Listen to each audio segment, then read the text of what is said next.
Harjutuse nimi on siis käärkükk ette, põlv pikalt ette versioon. Ehk siis näitan lihtsama variandi, võtad mingi kõrgenduse, eks puki või tool. Tagumine jalg läheb taha, niimoodi veidi pikemalt, ütleme siuke vähemalt iseenda jala pikkus või isegi veidi rohkem.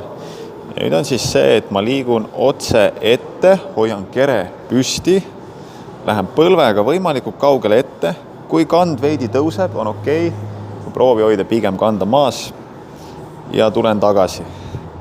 Veel hästi oluline, et põlv liiguks alati varvastega ühes suunas. Ja tagumise jala varbad tulevad alati ka, kand tuleb maast lahti ja tulen varvastele. Ja liigun siit nii kaugele ette, kui saan, tagasi, nii kaugele ette, kui saan, tagasi. Raskem variant, jalg tuleb maha ja liigun maas täpselt samamoodi. Nii ette, kui saan. Laius kahe jala vahel. Kui ma olen liiga kitsalt, ma ei saa minna ette, eks ju. Kui ma olen liiga laialt, jällegist ma ei saa, sest et tagumine jalg takistab.